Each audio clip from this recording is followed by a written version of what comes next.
Well, good afternoon, and it's great to have Jason Jennings with me. Jason, if you don't know him, he's a best-selling author, several great books, Think Big, Act Small being one of them, and his latest is the Reinventors. I love the subtitle, How Extraordinary Companies Pursue Radical Continuous Change. Jason, it's good to have you with us today.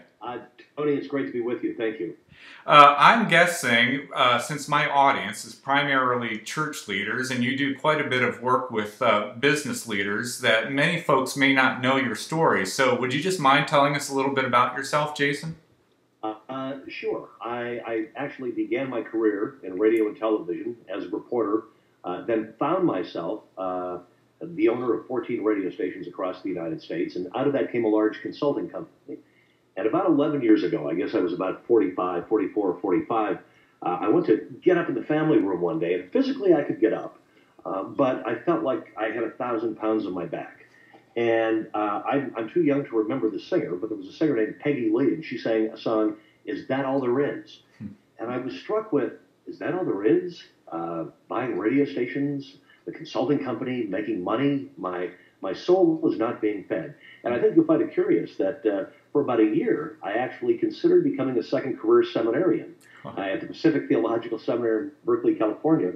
And a man who became a dear friend of mine, the head of the seminary, Dr. Timothy Lall, said one day, he said, well, after getting to know you so well, he said, you did not want to become a theologian. You don't want to become a pastor of a Lutheran church. And I said, well, why not? And he said, well, sometimes you've got a mouth like a drunken sailor. And he said, that might offend some congregations. He said, but in getting to know you so well, he said, I had figured out your ministry. And I said, excuse me? He said, it's obvious to me that you love leadership done well, and you love business done well, and you have no time for leadership and business done poorly. He said, I truly believe that your challenge is to identify the greatest companies, the greatest business leaders in the world, and that becomes the gospel that you talk about and that you preach about.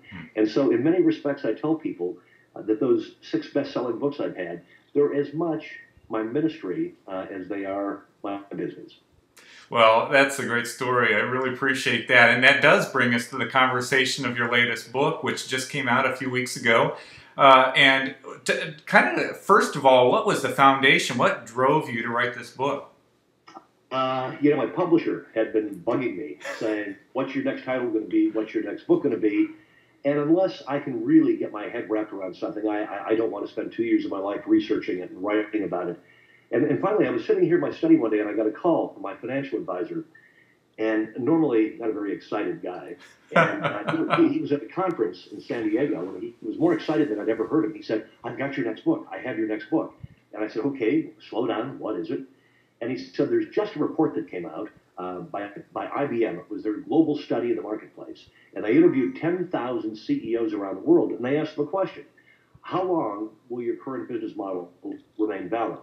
67% thought their current business model would remain valid for up to 3 years. An additional 31% thought they might have up to 5 years. But when you put the two numbers together, it's 90% of all global CEOs believe their current business model is ultimately not going to be viable. And I thought, wow, reinvention is truly on the horizon. This is a subject I want to learn about.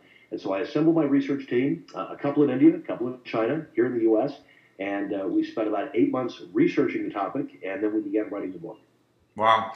And Jason, though, again, you're speaking typically to folks in the marketplace, I can tell you, having looked at the book and read through it, that a lot of the principles that you write about definitely do apply when it comes to leadership within the church too, and especially as we look to reinvent. If you haven't heard, Jason, a few of our churches are plateauing or declining at this point. Yes.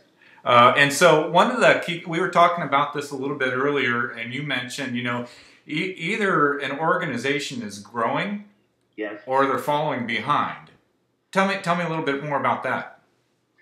Well, I remember sitting down with the man I identify in the book as being the quintessential reinventor. His name is Mike Long. He's the CEO of Arrow Electronics. He's taken the company from a mid-sized company to a major force, $22 billion around the world. And they're continually buying companies and inventing new companies. And I said, why do you do this? I mean, at such breakneck speed. For the shareholder, because that's the common belief. I mean, businesses want to improve for the benefit of the person who owns them. And he said, no, not for the shareholder. He said, I do it for my people. And I said, excuse me, what do you mean? And he said, I'm surrounded by the greatest workers on the planet.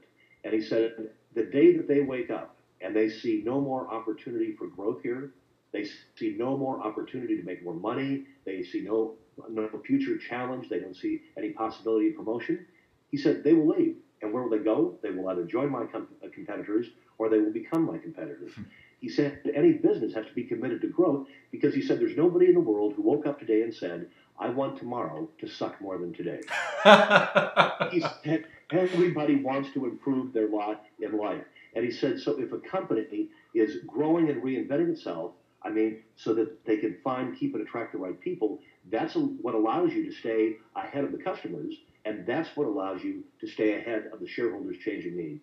And so, as I mentioned before we began today, in recorded history, there is no business, but there's also no church that has ever remained static, I mean, for any particular length of time. And this was brought home to me at church last Sunday. I was sitting in one of the middle pews of the church, and there was a mother and father and two little babies sitting in the pew in front of me, and I'd never seen them before.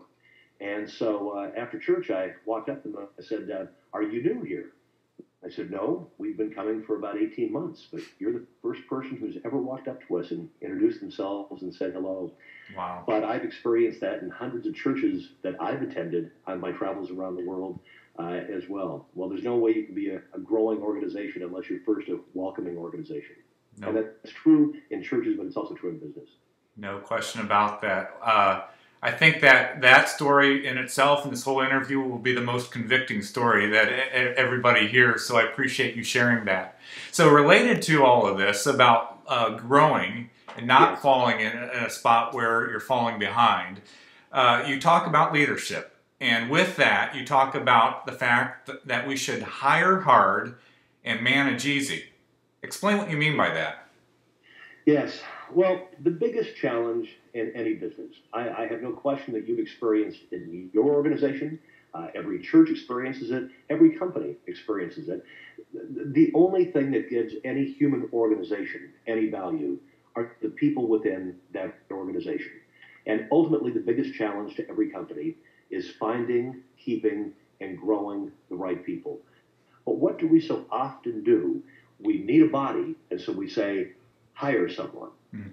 And then it turns out that they're the wrong person, but we end up like little gerbils on the wheel inside the cage going round and round and round and round and round because we're always hiring people, replacing people, finding people, having meetings about finding people, interviewing people.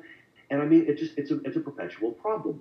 And I was reminded by James Archer, a man who began a company in his mid-40s on $30,000 from his IRA, which is now doing about $600 to $700 million a year in the oil fields. And I asked him, what's the reason for your success? He said, we hire hard. I mean, but we manage easy. And I said, well, what does that mean? And he said, let me tell you the story. He said, we were trying to fill a position. And he said, finally, after about 15 or 20 interviews, the applicant said, are you guys ever going to hire me, or am I just going to be interviewing with you for the rest of time? And anybody who goes to work for Multichem is going to be interviewed 15, 20, or 25 times. And what it really comes down to, organizations that are able to embrace constant change and are committed to total growth and nonstop growth have a set, we found in common, of guiding principles. They all have 4 or 5 guiding principles. Now, most organizations proclaim a set of guiding principles. But it's bogus because nobody in the organization knows what the guiding principles are. Mm-hmm. However, at companies like Multichem, they say these are our 4 or 5 guiding principles. And it's how every decision is made here. So we make decisions very quickly because we say, well, it fits the guiding principles, let's do it. Or we say, whoa, it looks seductive, but it doesn't fit the guiding principles, so we're not going to do it. He said, so it's vital that everybody is on board with our guiding principles. And so we've got to put them in front of lots of people in the organization. He said, so his advice to any organization is to hire very hard. And when you hire very hard, you're able to manage very easy. And the fact is, and I'm curious to see if you agree with this, because the second question I want to ask you about is systems, because in the book you write about the fact that we need to put systems around everything, in our organizations. But I have churches coming to me all the time recognizing their systems, their strategy is broken, and they want me to fix that. But they don't have the right people in place to be able to operate good systems. Would you agree that people need to come first? Good people need to come before good systems? Good people have to come first. The number one challenge is finding, keeping, and growing the right people. And then the number two challenge is systematizing everything. And that word scares the devil out of everybody. Yes. Because they're afraid, oh no, if we systematize this, I mean, it's going to stifle my creativity. I won't be able to be free. I won't be able to express myself. No, dummy, that's not what I'm saying. I'm saying when you systematize, I mean, all the mundane stuff, that gives you lots of time to express your creativity and grow. So when an organization has figured out the best way to answer the telephone, then everybody has to answer the telephone the exact same way. I'm familiar with a bank in Wisconsin and northern Michigan. And the CEO, Todd Nagel, began answering his telephone a couple of years ago. This is Todd Nagel. Have a wonderful day. And so other people started contacting him. Well, it had such a profound impact on the bank that they institutionalized it. I mean, what could be better than telling everybody, I mean, have a wonderful day? So let's take the way we answer the phone, systematize it. I mean, let's take the way we greet people, systematize it. Let's figure out the best way to do it and systematize it. So everybody's doing it the exact same way. We're getting the result that we want. And then that allows us a lot of time to deal with the most important issue, which is growth. Jason, I don't know if you know it, but you just indirectly called a lot of pastors dummies. I did. I did. And I've known a lot. And a lot of them would fit that mold. Very well intended.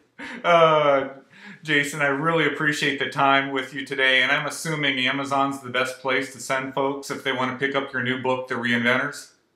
Yeah, and I have to brag a little bit. I have a theologian friend of mine once. I have tried to be on a very humble journey. And it's a little difficult because, one, you want to be on a humble journey, but the other part of that is if you're an author who's writing books, you want people to read your books and you want people to book your speeches. And so I'm always in conflict about this humility thing versus the need to promote products. And I had a good theologian friend of mine, Tony, tell me recently, he said, let me tell you what my experience has been, Jason. Humility is an awful lot like your golf swing. Just when you think you have it, you don't. So in answering your question about where to access my books, yeah, I'm delighted. I need to tell you in a very unhumble way, the book came out a month ago. We've already had number 10 on the New York Times, number 4 USA Today, number 2 the Wall Street Journal, and of course the best place is it's in every airport bookstore in the country, all the Hudson stores. But Amazon.com is the way you download it on your Kindle, or you get it very quickly. Yeah, well, very good, Jason. It's good to have you with us today. You're a great storyteller, and I'll look forward to catching one of your speeches sometime along the way. Good. I look forward to spending some time with you again in the future, Tony. All right. Thank you.